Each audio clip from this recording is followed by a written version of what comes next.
My name is Emily. I'm in my late 30s, working as an office worker and also helping out at my family's liquor store.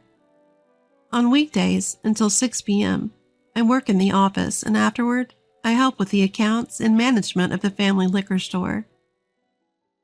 The liquor store used to be very prosperous back in the day, supplying alcoholic beverages to hotel banquet halls, pubs, sushi restaurants, and various other places. In our neighborhood, there were no other liquor stores, so we practically had a monopoly. However, in recent years, with regulations limiting the hours when alcohol can be served, the amount of alcohol consumption has decreased drastically. Not only were there fewer banquets, but pubs even stopped serving alcohol in the evening. Of course, this has brought serious financial difficulties to our family business. As the eldest daughter, and my sister Noah already married, I found myself in charge of the struggling family liquor store. Moreover, my parents were terrible at managing the finances. On top of an existing debt, they continued their old-fashioned way of doing business when the store started to struggle. And without realizing it, the debt inflated massively, bringing us on the brink of bankruptcy. However, due to my father's determination not to close the store, I decided to move back home 2 years ago. Still, the income from the liquor store alone wouldn't be enough to pay off the debts. So I decided to continue my day job and help out at the store in the evenings. When I return home after work on weekdays, my father greets me in the store, the shutters open, holding his favorite beer. Ah, finally you're back. Dad, are you drinking again?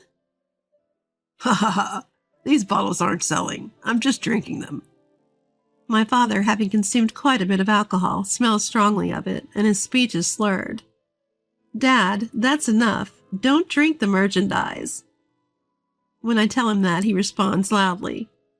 Don't lecture me. The daughter who can't even get married. Saying so, he went inside the house. I cleaned up the cluttered store and dived into the books for the day. Dinner doesn't happen until after 9 p.m. when I finish up the store's closing tasks for the day. I may be used to it, but I still get hungry. Since my parents have already gone to bed, I head to the kitchen to make instant ramen and then start preparing breakfast for the next morning.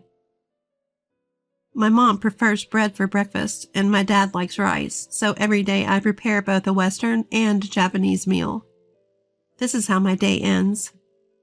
On the weekends, when I finally get a day off, I set my alarm for 10 a.m., hoping to sleep in, but my mother wakes me up at 8 a.m. Hey, heat up your father's miso soup quickly. Why? You can do that, Mom. I refuse. Why should I have to do the housework when you're here? Now get up. My mother seems to be mistaking me for a housemaid. True, I've always been meticulous and liked cooking and cleaning, so I naturally took on the housework.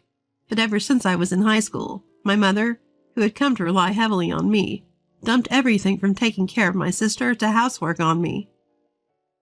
Tired of this situation, as soon as I graduated from high school, I got a job and started the work I do now. In my teens, the work was very difficult, and there were many times I wanted to give up. But each time my seniors at work helped me, and I managed to keep going. Unable to enjoy a leisurely morning, I woke up, finished the housework, and went straight to work at the liquor store. I began shouldering the family debt when the business started to struggle, a total of $3 million a year. Frankly, it's not an easy sum to manage. I lived frugally to repay the debt, using only $1 cosmetics from the dollar store, and packing homemade lunches. I endured the cold as long as I could to save on heating bills. In a bid to pull us out of this situation, I took it upon myself to help rebuild our family business. I believed that just supplying alcohol to local businesses wasn't going to cut it. I suggested to my dad that we could leverage the internet, but he was resistant, saying, Our old way is the best way. I'm not the problem. The world is. While I was deep in thought about the business, my mom would nudge me with those house chores, Is lunch ready yet? Did you hang the laundry? Juggling household tasks didn't leave me much time to devise and execute a plan to revitalize the business, leaving me always a step behind. But after much effort, I managed to start online classes using the internet, selling primarily rare alcohol available at our store, with restrictions making it hard for people to move about freely. This treasure hunt-like method of online sales was a hit, and our business started to pick up. Meanwhile, as our store's name gained visibility online, foot traffic also increased. My free time shrunk even more. Although it was tough having no time to myself, I kept pushing, thinking it was all to reduce my parents' debt. Things were finally looking up, and my parents were becoming self-sufficient. Around that time, I was told, "Noah's got a baby on the way." "Congratulations, that's great. Your first grandchild." I beamed with joy, but my mom's face stiffened. "That's why you have to leave this house." "What?" I was unable to comprehend what she was saying. As I gazed at my mom in confusion, my dad, who had been listening to our conversation over a drink, added, "Noah and his wife are going to live here. Pack your stuff and get out." "But I came back to this house for the two of you." My pleas fell on deaf ears. My sister had always been a free spirit, never helped around the house, and despite wanting to be a preschool teacher and leaving for college, she dropped out within a few months because she got bored. Even after that, she lived off our parents' financial support. That continued even after she got married. Her husband didn't have a steady job either, so they lived on our parents' money and their part-time job income. Despite this, they seemed to be living comfortably, going on trips here and there. I had a feeling about this, but chose to turn a blind eye. Suddenly being told to leave the house, I was too busy to even find a new place.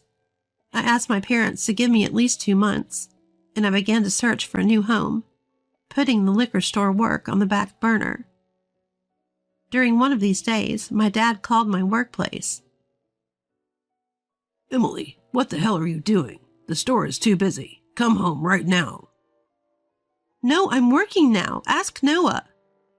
Frustrated with my father, trying to dump his work on me after telling me to leave, I hung up the phone.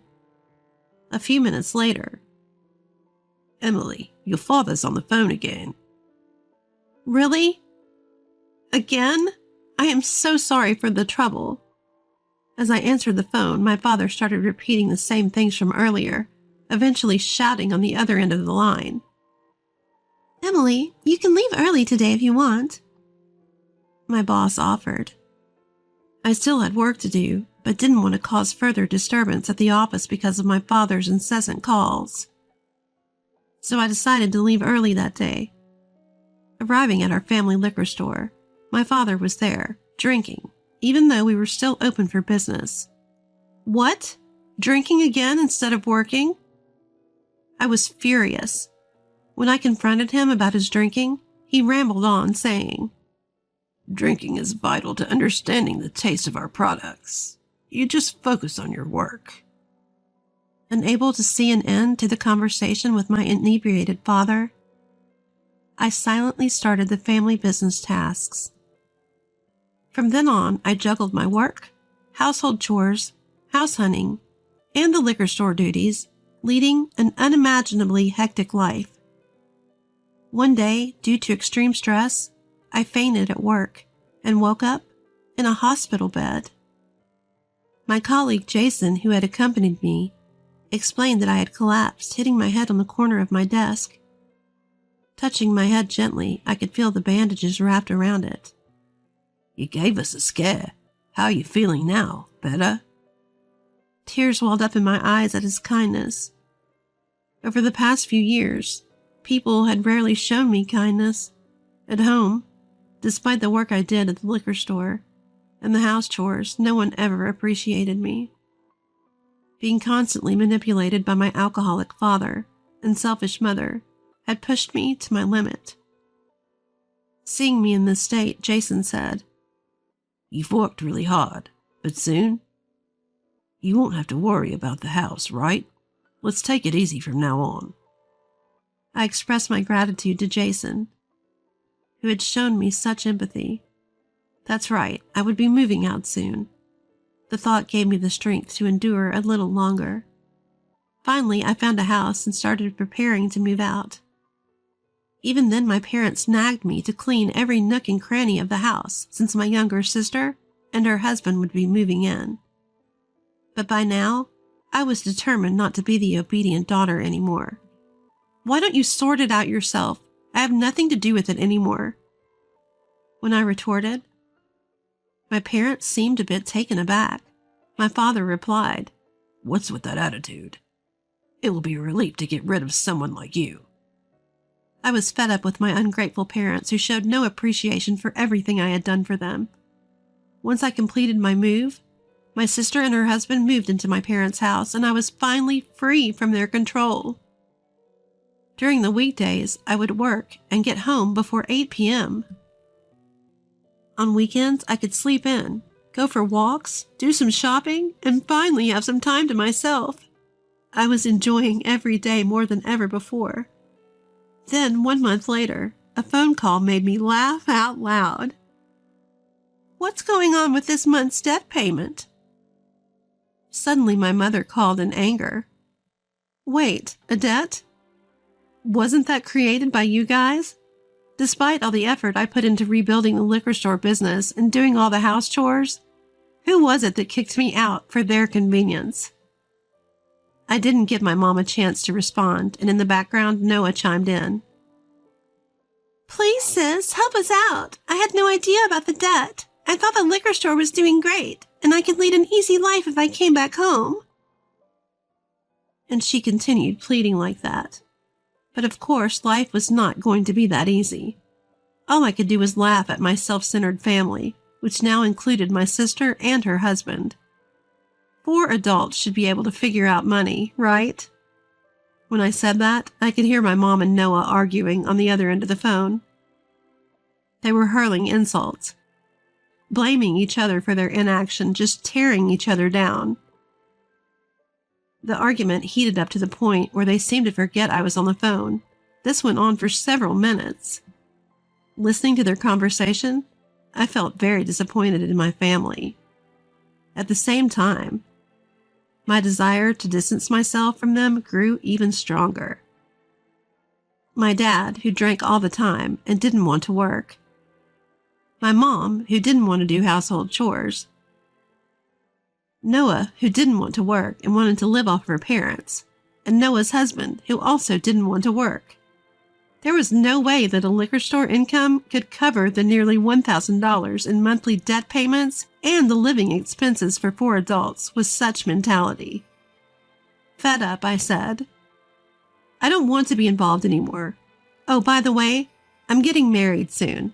I plan on moving overseas in a few months, so don't rely on me anymore. When I told them that, my mom just blurted out things like, What do you mean overseas? You must have a lot of money. Don't go overseas. Come back home. And I was so fed up with her that I hung up. They kept calling back, but I didn't answer any more calls from my family. The next day, I changed my cell phone number, and I asked my workplace not to connect any calls to me. While I was in America, I was able to distance myself from my family, and with the help of the people around me. Several months later, just before leaving America, I heard from a relative that the online liquor store business that I built was also in trouble because everyone was doing their work haphazardly. Shipments were delayed, wrong products were delivered, and they were swamped with customer complaints. Bad management spread by word of mouth, damaging the reputation and hurting sales. In parallel, the fact that my dad was drunk every day became a topic of conversation, and the store was labeled as a place with a drunkard, which slowed customer traffic. The sales plummeted, and the monthly losses were back. The family liquor store, which had recovered enough to make a living, was forced to close down, and the 4 people who had lost their credibility couldn't even get a job in the vicinity of their home. They lost their means to make money, couldn't repay their debts, and had to leave the store and house they had pledged as collateral. After losing their refuge, the family of four scrambled desperately to get in touch with me. Yet thanks to the support of my extended family, who became my allies and kept my location secret, I was able to avoid contact with them. Despite the fact that Noah's wife is pregnant and nearing her due date, all four adults remained unemployed. Their daily quarrels, discussions about how to survive, and refusal to take initiative for employment eventually led to petty squabbles and blame games. In the meantime, I got married to Jason, the coworker who had accompanied me to the hospital when I fell ill. We had always been close, but the incident brought us even closer. At that time, we were both offered positions at our company's overseas branch. This string of coincidences led to our relationship and subsequent decision to marry. Since I had no time for myself while rebuilding my parents' house, I now want to cherish my time with my husband and put effort into both our work and home life. My family took for granted the sacrifices I made for them over the years. They didn't bother to put in any effort and left everything to others. Their only concern was their own benefit. The fate of such people who never bother to make an effort was predictable. I am thankful to the people who rescued me. I want to use my family as a negative example and aim to lead a happy life, considering not only my interests, but also those of others.